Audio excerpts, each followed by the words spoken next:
रख हौसला वो मंजर भी आएगा, कि रख हौसला वो मंजर भी आएगा, प्यासे के पास चलकर समंदर भी आएगा, थक कर न बैठे मंजिल के मुसाफिर, मंजिल भी मिलेगी और जीने का मजा भी आएगा। आइए आज शुरू करते हैं सम्मिलित अनुपात यानी खंडित अनुपात ज्ञात करना। बच्चों यहाँ पे जैसे मान लीजिए आपको दिया है a अनुपात b बराबर 2 अनुपात 3, फटाफट से समझे। जैसे a अनुपात b बराबर 2 अनुपात 3 दिया है और b अनुपात c बराबर 3 अनुपात 2 दिया है, ठीक है। और आपसे पूछा है तो बताओ a अनुपात b अनुपात c बराबर क्या होगा।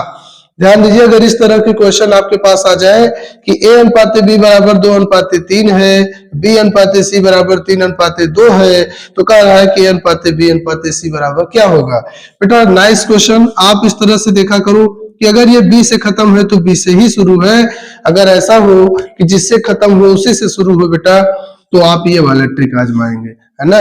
अपोजिट एन कैसे करेंगे, आपको 3 का गुणा 2 में करना है। बताओ 3 का अगर गुणा आप 2 में करेंगे तो 3 दूना 6, इसी 3 का गुणा आप 3 में करोगे, पहले इस 3 का 2 में किए, इसी 3 का 3 में करेंगे और फिर 3 का इस 2 से करेंगे, यानी बिल्कुल इस तरह से करेंगे, है ना। तो 3 दूना 6 अनुपाते 3 त्रिक का 9 अनुपाते, देखो 3 का इसमें हुआ, 3 का इसमें भी हुआ, अब 2 का 3 में 2 तिहाई क्या होगा 6। और ये जो आपका आएगा, चाहो तो आप इसे 3 से भी सिंपल भी कर सकते हो, क्या हो जाएगा 3 गुना 6, 3 त्रिक का 9, 3 गुना 6, 2 अनुपात 3 अनुपात 2 किसकी वैल्यू है बताओ, a अनुपात b अनुपात c की, है ना।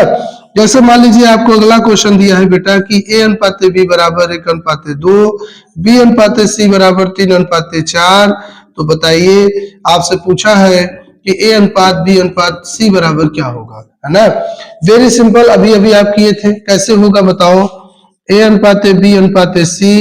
अब देखिए आइए इससे रूबरू होते हैं, 3 1 का 3, पहले हम 3 का 1 से करेंगे, 3 1 का 3, 3 का 2 में करेंगे, 3 दूना 6, 4 दूना कितना होगा 8, है ना। पहले क्या किया आपने, 3 का 1 में 3 1 का 3, 3 का 2 से 3 दूना 6 और 4 का 2 में 4 दूना 8। देखिए जैसे बेटा मान लीजिए आपको दिया है कि a अनुपात b अनुपात c बराबर 3 अनुपात 2 अनुपात 1 और साथ ही साथ आपको दिया है कि c अनुपात d बराबर 3 अनुपात 5, और आपसे पूछ लिया बताइए a अनुपात b अनुपात c अनुपात d बराबर क्या होगा, है ना।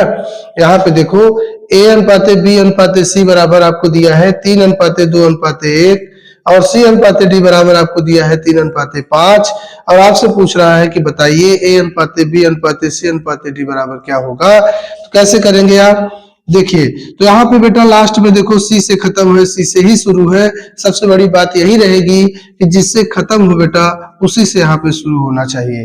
जैसे देखो खत्म किससे है, c से, तो शुरू सी से है। अगर मान लीजिए ऐसा होता बेटा कि डी पहले आया होता, सी बाद में आया होता, तो आप इसे पलटते, सी पहले करते और डी बाद में करते, है ना। चलिए अब प्रोसेस वही है बेटा, आप क्या करेंगे, इस वाले अनुपात का गुणा इसमें, इसमें और इसमें, ऊपर के तीनों अनुपात में करेंगे ना। चलिए 3 त्रिक का 9 अनुपाते 3 दूना 6 अनुपाते 3 1 का 3, है ना। 3 का गुणा हमने 3 से भी किया, 3 का गुणा हमने 2 से भी किया और साथ ही 3 का गुणा हमने 1 से भी किया।